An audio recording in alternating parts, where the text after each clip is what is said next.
Hi friends, வணக்கம். இந்த பதிவில் நம்ம பங்குனி உத்திரம் பற்றியும் முருகப்பெருமான் பற்றியும் தான் பார்க்க போகிறோம். இந்த பங்குனி உத்திரத்தில் பார்த்தீங்க அப்படின்னா என்ன செய்யலாம், என்ன செய்யக்கூடாது, நம்ம பாவங்கள்லாம் தீர்க்கக்கூடிய ஒரே மந்த் அப்படின்னா இந்த பங்குனி உத்திரத்தை சொல்லலாம். பங்குனி மாதத்தில் பௌர்ணமி திதியும் மற்றும் உத்திர நட்சத்திரமும் சேர்ந்து வரது தான் இந்த பங்குனி உத்திரம் அப்படின்னு சொல்கிறாங்க. இது ஒரு நல்ல நாள்னு சொல்லலாம். முருகப்பெருமானும் தெய்வயானியும் கல்யாணம் பண்ணிக்கிட்டாங்க. சிவனும் பார்வதியும் கல்யாணம் பண்ணிக்கிட்டாங்க. ராமன் சீதை கல்யாணம் பண்ணிக்கிட்டாங்க. ரங்கநாதர் ஆண்டாள் இவங்களும் கல்யாணம் பண்ணிக்கிட்டாங்க. பல தெய்வங்களுக்கு திருமணம் ஆன நாள்னே சொல்லலாம். அது மட்டும் இல்லாமல் மகாலட்சுமி அவதரித்த நாள் அப்படின்னும் சொல்கிறாங்க. இந்த நாளில் முருகப்பெருமான் நினைத்து விரதம் இருந்தோம் அப்படின்னா நம்மளுக்கு என்ன வேணாலும் நடக்கும். இந்த நாளில் நம்ம பால் அபிஷேகம் வாங்கி கொடுத்தோம் அப்படின்னா நம்ம பாவங்கள் எல்லாம் தீர்ந்துரும் அப்படின்னும் சொல்கிறாங்க.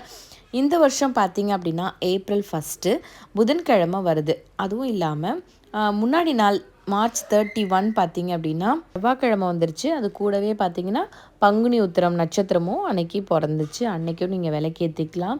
இல்லை நான் உங்கள் புதன்கிழமை பௌர்ணமிலையும் விளக்கேற்றணும் அப்படின்றவங்க பௌர்ணமிலையும் போய் விளக்கேற்றிக்கோங்க. கல்யாணம் ஆகாதவங்க இந்த விரதம் இருக்கிறது ரொம்பவே சிறப்பு. இந்த நாளில் எல்லா முருகர் கோயிலையும் அபிஷேகம் அலங்காரம்லாம் பயங்கரமாக இருக்கும். நீங்கள் கண்டிப்பாக போயிட்டு பக்கத்தில் இருக்க கோவில்லனாச்சும் போய் சுவாமியை தரிசிச்சுட்டு வாங்க. சிவப்பு மலர்களால் அர்ச்சனை பண்ணுறது ரொம்பவே சிறப்பு. வீட்டில் வேல் இருந்தாலும் சரி, சிலைகள் இருந்தாலும் சரி, இந்த நாளில் அபிஷேகம் பண்ணுறது ரொம்ப சிறப்பு. முடிஞ்சால் லக்ஷ்மி தாயாருக்கும் பார்த்திங்க அப்படின்னா வெள்ளை மலர்கள், அதாவது வாசனை உள்ள மல்லிப்பூவோ முல்லை அந்த மாதிரி பூக்களை வாங்கி கொடுத்தீங்க அப்படின்னா லக்ஷ்மி அவதரித்த நாள் இல்லையா, அதுவும் ரொம்பவே சிறப்பு.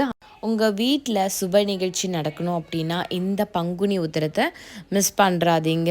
ஒரு ஜாதகத்தில் மன ரீதியான தைரியம், வேலை வாய்ப்பு எல்லாம் அமையணும் அப்படின்னா சூரியன் தான் காரகக்காரராக இருப்பாராம். அப்படிப்பட்ட அந்த சூரிய பகவானுக்குரிய உரிய நட்சத்திரமான இந்த உத்திர நட்சத்திரம் மிஸ் பண்ணிடாதீங்க.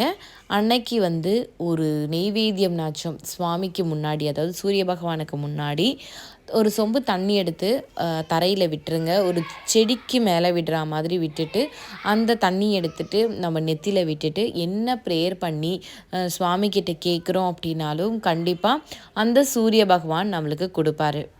எல்லா தெய்வங்களுக்கும் ஏற்ற ஒரு மந்த் அப்படின்னா இந்த பங்குனி உத்திரத்தை சொல்லலாம். அதாவது சூரிய பகவான், லக்ஷ்மி தாயார், சிவன், பார்வதி